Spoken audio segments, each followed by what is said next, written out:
ഇന്നത്തെ കേരളത്തിൽ ചരിത്രത്തിന്റെ ഭാഗമായിട്ടാണ് രണ്ടാം ടേമിലേക്ക് നമ്മൾ അധികാരത്തിൽ വരുന്നത്. ഒന്നാം ടേം കഴിഞ്ഞ് രണ്ടാം ടേം UDF, പിന്നീട് മൂന്നാം ടേം ഇങ്ങനെ വരികയായിരുന്നു. അപ്പോൾ നമ്മൾ 5 കൊല്ലക്കാലം കൊണ്ട് കെട്ടിപ്പോക്കിയ എല്ലാ വികസന പ്രവർത്തനങ്ങളും അടുത്ത 5 കൊല്ലം കൊണ്ട് അതിൻ്റെ അവസാനം വരും, പിന്നെ വീണ്ടും തുടങ്ങണം. ഇതായിരുന്നു UDFന്റെ അധികാരത്തിൽ വന്നാലുണ്ടാകുന്ന പ്രശ്നം. ചരിത്രത്തിൽ ആദ്യമായി LDF ഒന്നാം ടേം രണ്ടാം ടേം വന്നപ്പോൾ നമുക്കെല്ലാം അനുഭവവേദ്യമായ ഒരു കാര്യം വികസനത്തിന്റെ ഒരു കുതിപ്പായിരുന്നു. കേരളത്തിന്റെ ചരിത്രത്തിലെ ഏറ്റവും വലിയ വികസന കുതിപ്പ് കേന്ദ്ര ഗവൺമെന്റ് നമ്മളെ വലിയ രീതിയിൽ പ്രതിരോധത്തിലാക്കുകയാണ്. നമുക്കാണെങ്കിൽ സ്വന്തമായിട്ട് ഒരു പണവും സ്വരൂപിക്കാൻ കഴിയുന്നതില്ല, GST മാത്രമാണ്. അങ്ങനെയുള്ളപ്പോഴാണ് നമ്മൾ കിഫ്ബിയെ ആശ്രയിച്ചത്. ഭാവനാപൂർവം കേരളം കിഫ്ബിയെ നമ്മൾ കൈകാര്യം ചെയ്തു. 1,10,000 കോടി രൂപയുടെ വികസന പ്രവർത്തനം, പശ്ചാത്തല സൗകര്യ വികസനം നടത്താൻ അവർക്കായി നാഷണൽ ഹൈവേ ഉൾപ്പെടെ 5,580 കോടി രൂപ നാഷണൽ ഹൈവേക്ക് വേണ്ടി 5 സംസ്ഥാനങ്ങളിലൂടെ പോകുന്നതാണ് നാഷണൽ ഹൈവേ 66. 4 സംസ്ഥാനങ്ങളോടും ഒരു നയാ പൈസ കേന്ദ്രം വാങ്ങിയിട്ടില്ല.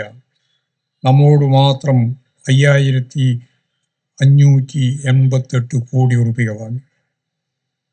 നാഷണൽ ഹൈവേക്ക് സംസ്ഥാന ഗവൺമെന്റുകൾ ഒന്നും നൽകിയിട്ടില്ല ഇന്നേ വരെ, നമ്മൾ മാത്രം. നമ്മളുള്ള പക ആ 5,580 കോടി മാത്രമല്ല, അതിൻ്റെ ഭാഗമായിട്ട് കടമെടുക്കാനുള്ള നമ്മുടെ അത്രയും സംഖ്യയുടെ അനുവാദം നിഷേധിക്കുകയും ചെയ്തു. അപ്പോൾ 11,000-ലധികം കോടി നമുക്ക് നഷ്ടമായി കേരളത്തിന് ഈ നാഷണൽ ഹൈവേയുടെ ഭാഗമായിട്ട്. അതുപോലെ നിരവധിയായ സ്കൂളുകൾ, അതുപോലെ തന്നെ നമ്മുടെ വിദ്യാഭ്യാസ സ്ഥാപനങ്ങൾ മാത്രമല്ല, ആശുപത്രികൾ, പാലം, റോഡ്, നമ്മുടെ പശ്ചാത്തല സൗകര്യമാകെ ഫലപ്രദമായിട്ട് മുന്നോട്ടേക്ക് നയിക്കാൻ കഴിഞ്ഞത് ഈ തുടർച്ചയിലാണ്.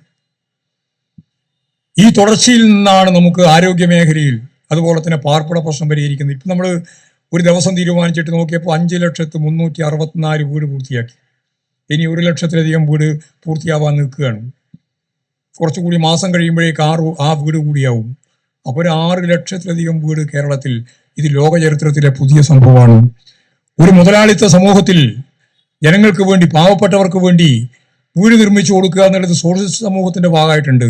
പക്ഷെ മുതലാളിത്ത സമൂഹത്തിൽ അതില്ല. നമ്മൾ ആ കടമയാണ് നിർവഹിച്ചത്.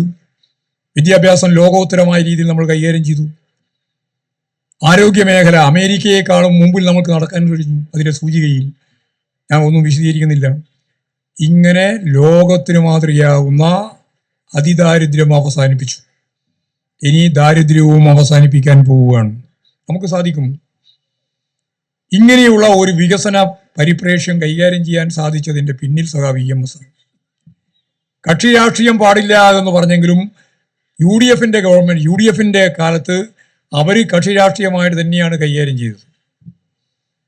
അവർ മാറി ഇടതുപക്ഷ ജനാധിപത്യ മുന്നണി വന്ന കഴിഞ്ഞ 10 കൊല്ലക്കാലം പവർക്കട്ടില്ലാത്ത, വർഗീയ കലാപമില്ലാത്ത, സമാധാനപരമായ ജീവിതം നയിക്കാൻ കഴിഞ്ഞ കേരളത്തിന്റെ പശ്ചാത്തലത്തിൽ ഒരൊറ്റ UDFകാരനും ഈ വികസന പരിപ്രേക്ഷ്യത്തോടൊപ്പം ചേരാൻ തയ്യാറായില്ല. വികസനം എന്ന് പറഞ്ഞാൽ അത് കേരളത്തിലെ ഗവൺമെന്റിന് കിട്ടുന്ന ഏറ്റവും പ്രധാനപ്പെട്ട സർട്ടിഫിക്കറ്റ് ആകും. അതുകൊണ്ട് എല്ലാ വികസനത്തെയും എതിർക്കണമെന്ന് ലോകത്ത് ഒരു പ്രതിപക്ഷവും കാണാത്ത നിലപാട് ഇവിടെ സ്വീകരിച്ചു. അത് കോൺഗ്രസ് ആയാലും BJP ആയാലും. ഒരു വികസന പ്രവർത്തനവും നടത്താൻ സഹകരിക്കാൻ പാടില്ല. ആ സഹകരിക്കാൻ പാടില്ല എന്ന തീരുമാനമായിരിക്കും UDFന്റെ അന്ത്യം കുറിക്കുന്ന ഏറ്റവും പ്രധാനപ്പെട്ട രാഷ്ട്രീയമായ കാഴ്ചപ്പാട്.